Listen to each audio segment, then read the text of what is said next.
गरुड़ पुराण के अनुसार शरीर से कैसे निकलती है आत्मा, क्या होता है मरने के बाद, आत्मा को क्या क्या कष्ट सहने पड़ते हैं। गरुड़ पुराण के अनुसार कितनी दूर है यमलोक, कितने दिन बाद आत्मा पहुंचती है यमलोक, क्या घर दोबारा लौटती है आत्मा।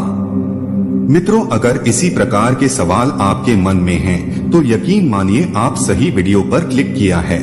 इन सभी प्रश्नों के जवाब आपको इस वीडियो में मिलने वाले हैं। बस आपसे एक ही बात कहनी है कि आप इस वीडियो को पूरा देखिएगा। मैं दावा करता हूं आपको यह वीडियो बहुत ही अच्छी जानकारी प्रदान करने वाली है।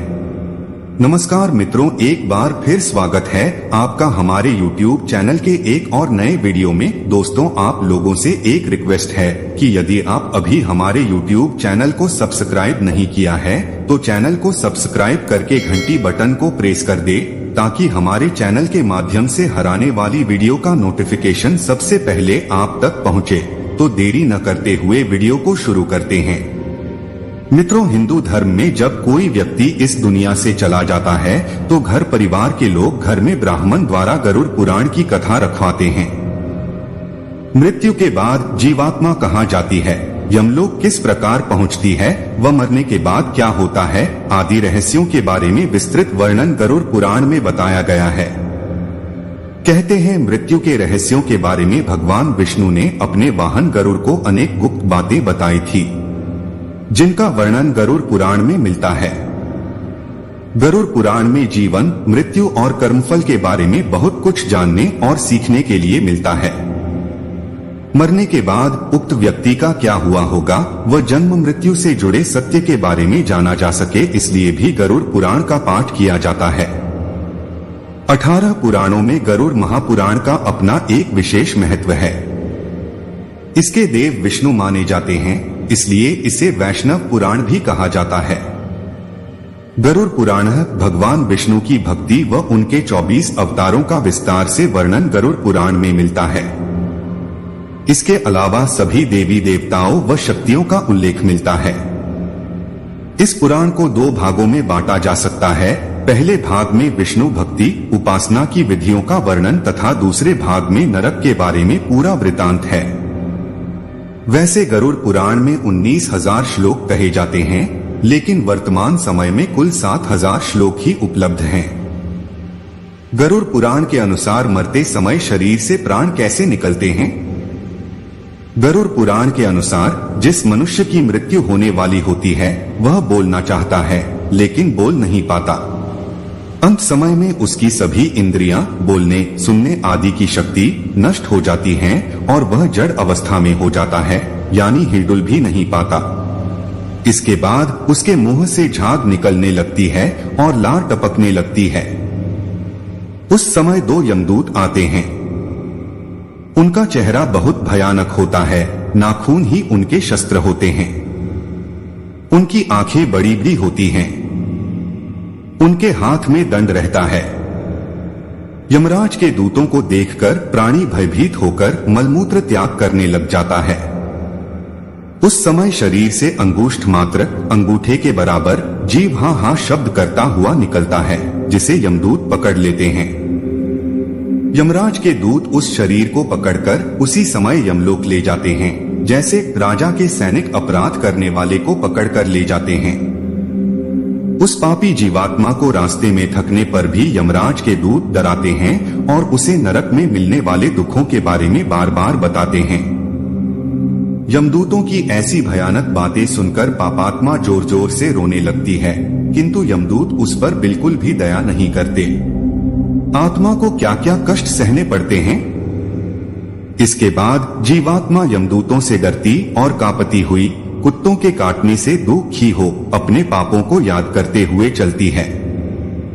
आग की तरह गर्म हवा तथा गर्म बालू पर वह जीव चल नहीं पाती है और वह भूख प्यास से तड़पती है। तब यमदूत उसकी पीठ पर चाबुक मारते हुए उसे आगे ले जाते हैं। वह जीव जगह जगह गिरती है और बेहोश हो जाती है, फिर उठकर चलने लगती है।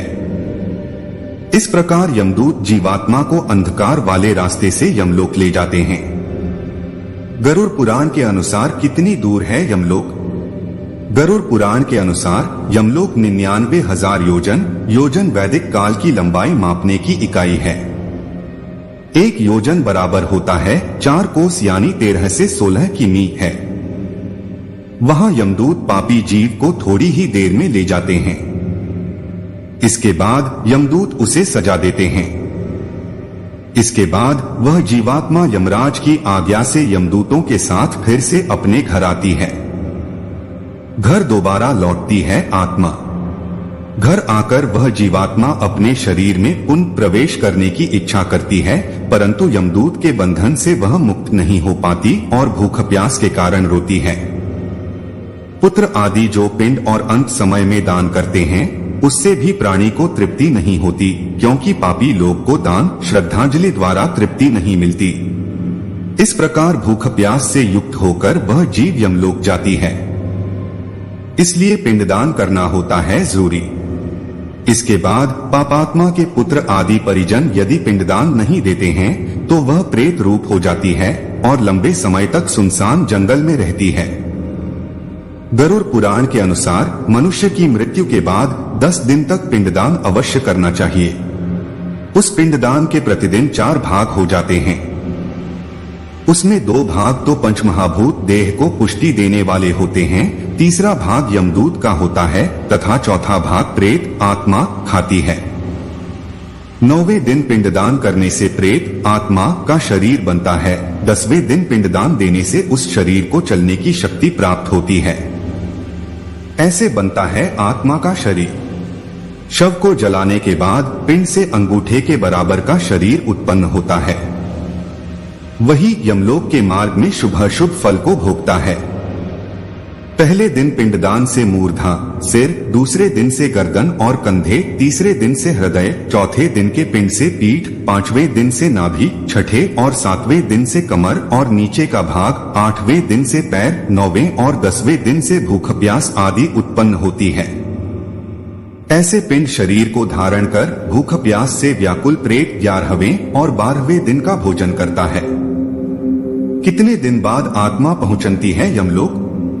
यमदूतों द्वारा 13वें दिन प्रेत आत्मा को बंदर की तरह पकड़ लिया जाता है। इसके बाद वह प्रेत भूख प्यास से तड़पता हुआ यमलोक अकेला ही जाता है। यमलोक तक पहुंचने का रास्ता वैतरणी नदी को छोड़कर 86,000 योजन है। 47 दिन लगातार चलकर आत्मा यमलोक पहुंचती है। इस प्रकार मार्ग में 16 पुरियों को पार कर पापी जीव यमराज के घर जाता है। 16 पुरियों के नाम ये हैं। इन 16 पुरियों के नाम इस प्रकार हैं: सौम्य, सौरिपुर, नगेंद्र भवन, गंधर्व, शैलागम, क्रौंच, क्रूरपुर, विचित्र भवन, बहवापाद, दुखद, नानाक्रंदपुर, सुतप्त भवन, रौद्र, पयोवर्षण, शीतढ़, बहुभीति।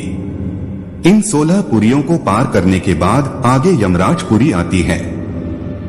पापी प्राणी यम पाश में बंधे हुए मार्ग में हाहाकार करते हुए अपने घर को छोड़कर यमराज पुरी जाते हैं। दोस्तों, वीडियो के अंत में आप लोगों से रिक्वेस्ट ही है कि अगर आपको यह वीडियो जरा सा भी अच्छा लगा हो तो मेरे चैनल को सब्सक्राइब, वीडियो को एक लाइक करके कमेंट में जय श्री कृष्ण जरूर लिखें। मिलते हैं एक नए वीडियो एक नई जानकारी के साथ। मित्रों, वीडियो को पूरा देखने के लिए बहुत बहुत धन्यवाद।